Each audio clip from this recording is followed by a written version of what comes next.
Assalamualaikum warahmatullahi wabarakatuh. Perkenalkan, nama saya Putri Maharani Adilah dengan NIM 2288210060. Saya dari jurusan Pendidikan Sejarah Universitas Sultan Ageng Tirtayasa semester 2 kelas B. Nah, di sini saya akan menjelaskan mengenai 5 pertanyaan dari soal ujian tengah semester mata kuliah Filsafat Sejarah dengan dosen pengampu Bapak Muhammad Anggi Parijgi Prasadana, SPD MA. Pertanyaan yang pertama yaitu, mengapa sejarawan perlu mempelajari filsafat sejarah? Nah, jawabannya karena dengan mempelajari filsafat sejarah ini, sejarawan dapat mempertajam kepekaan kritisnya. Nah, dengan mempelajari filsafat sejarah juga, seorang sejarawan ini lebih mampu mengadakan suatu penilaian pribadi mengenai keadaan pengkajian sejarah pada sesuatu hal tertentu. Nah, untuk yang kedua yaitu terdapat 3 dasar pemikiran filsafat sejarah. Yang pertama adanya ontologi, yang kedua yaitu epistemologi, dan yang ketiga yaitu aksiologi. Jelaskan ketiganya ini kaitannya dengan filsafat sejarah. Nah, di sini saya akan menjawab. Yang pertama mendefinisikan terlebih dahulu. Nah, ontologi ini adalah bidang pokok filsafat yang mempersoalkan hakikat kebenaran segala sesuatu yang ada. Menurut tata hubungan sistematis berdasarkan hukum sebab akibat, yaitu adanya manusia, alam, dan nada kausa prima dalam suatu hubungan menyeluruh, yaitu yang teratur tertib dalam keharmonisan. Jadi, objek ontologi filsafat sejarah ini adalah sejarah sebagai peristiwa. Nah, yang kedua yaitu epistemologi, yaitu teori pengetahuan. Episteme dalam bahasa Yunani berarti pengetahuan. Epistemologi adalah cabang filsafat yang menyelidiki asal-usul, metode, dan kesahihan ilmu pengetahuan sejarah secara ilmiah. Sehingga objek epistemologi filsafat sejarah ini adalah sejarah sebagai kisah dan sejarah sebagai ilmu. Yang ketiga yaitu aksiologi, yang dimana aksiologi ini adalah teori tentang nilai atau aksios dalam bahasa Yunani adalah bernilai. Problem atau masalah yang menjadi cakupan aksiologi sebagai nilai adalah hakikat nilai itu. Bagaimana nilai itu diklasifikasikan, relativitas nilai, subjektivitas nilai.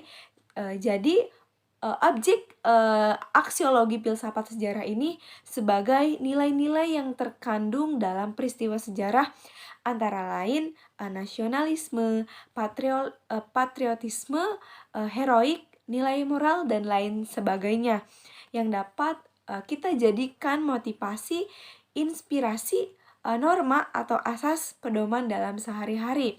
Yang jelas ketiga pemikiran filsafat ini berkaitan dengan filsafat sejarah.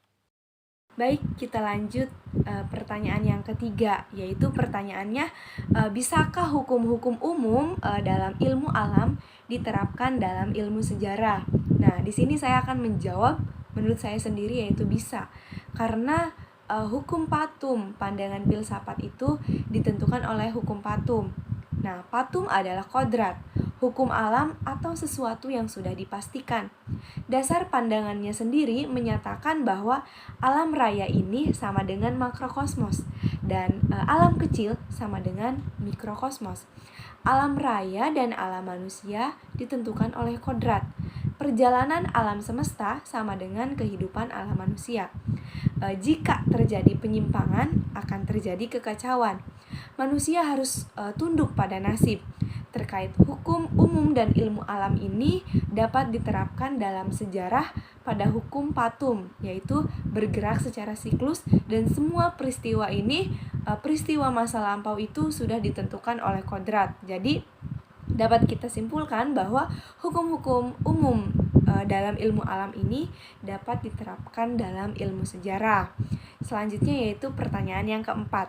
Pertanyaannya adalah Arnold Toynbee, seorang sejarawan Inggris, berpendapat bahwa sejarah bergerak dengan aliran siklus.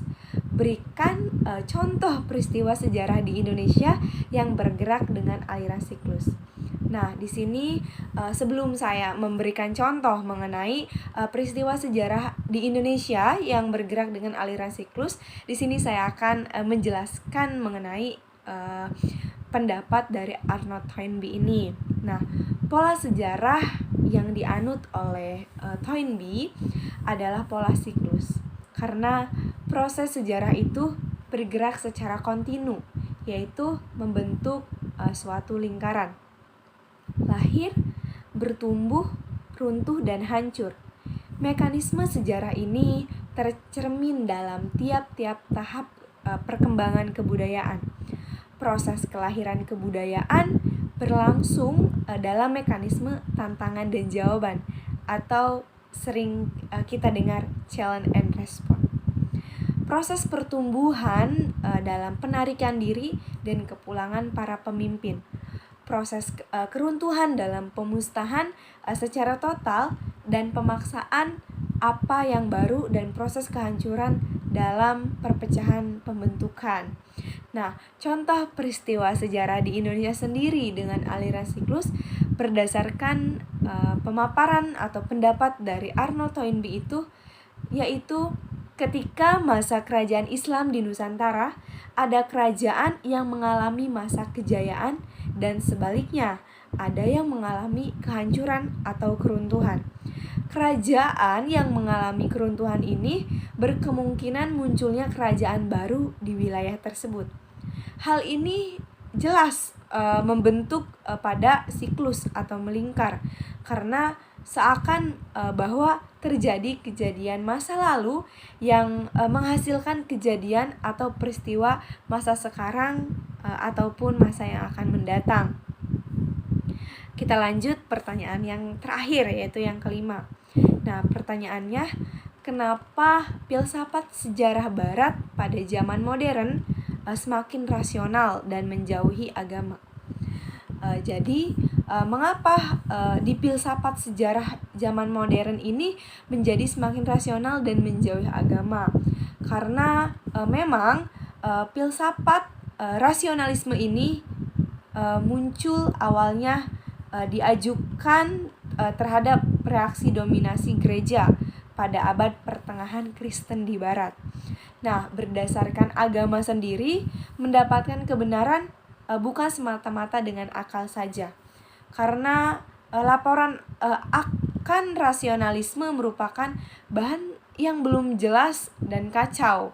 Maka dari situ Descartes selaku pencetus paham rasionalisme ini merasa bahwa hal-hal yang mengatasnamakan agama dalam hal ini telah menyebabkan lambatnya perkembangan pada saat itu.